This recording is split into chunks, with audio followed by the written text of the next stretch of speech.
We have had farmers who have been voting 2 and 3 times in a row for President Trump. Well, that's okay. That's their right. But I see right now the largest farm crisis in the last 40 years. Chad, you know me, you know what happened 40 years ago. I was a young farmer and I struggled through the 1980s farm crisis. I'll be real candid with you.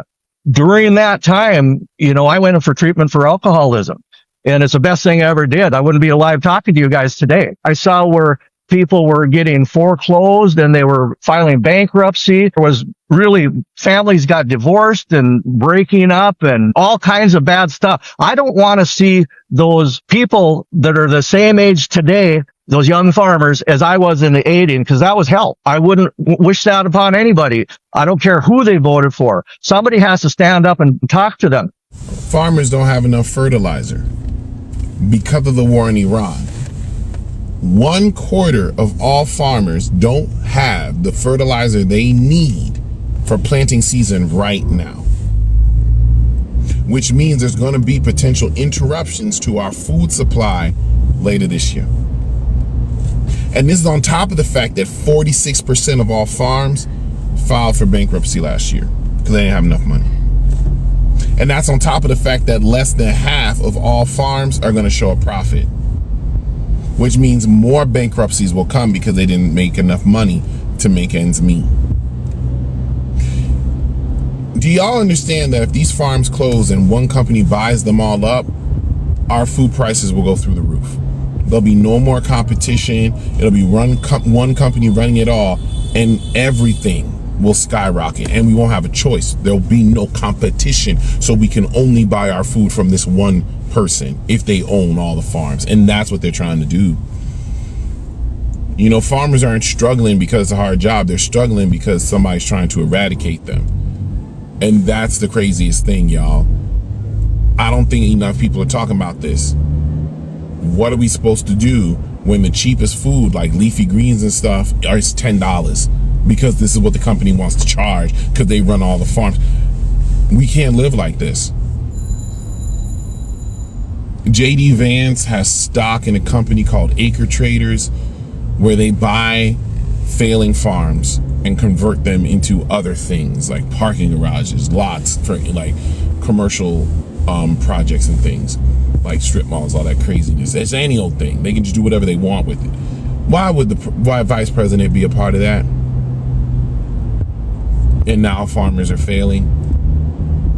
Trump and Elon cut all those programs that Biden put in place to try to help the farmers make more money, to try to help them make their farming more sustainable and stuff.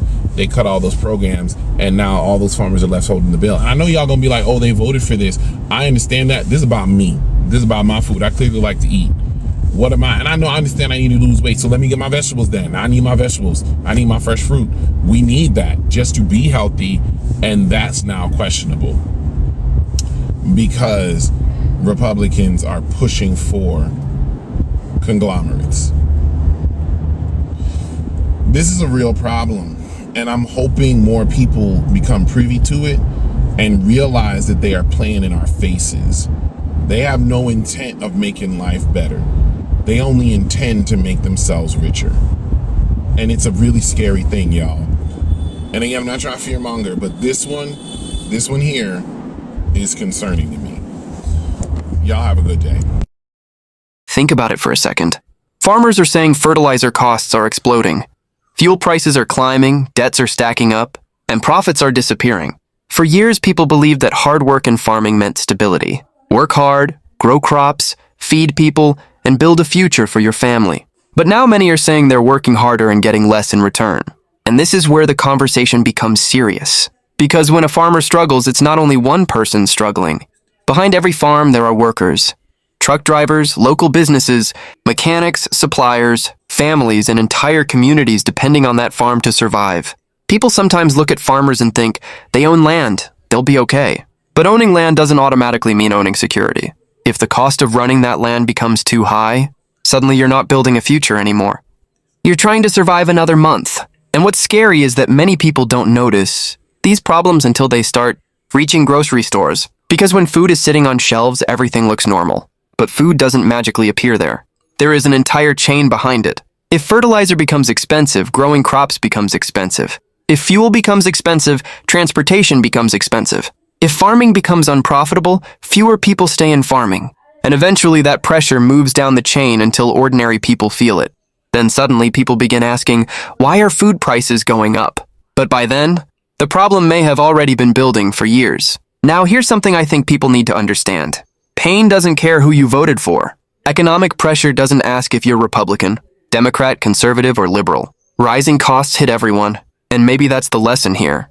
We spend so much time fighting each other online that sometimes we forget to look at the bigger picture. Because while people are busy blaming one another, many families are simply trying to keep their farms alive and keep food on the table. The question isn't who wins an argument online. The question is whether future generations will even want to continue farming if they see stress, debt, and uncertainty becoming normal. Because if the people producing food lose hope, eventually everyone feels the impact. Drop your thoughts below. Do you think this is just a temporary problem? Or do you think something much bigger is happening?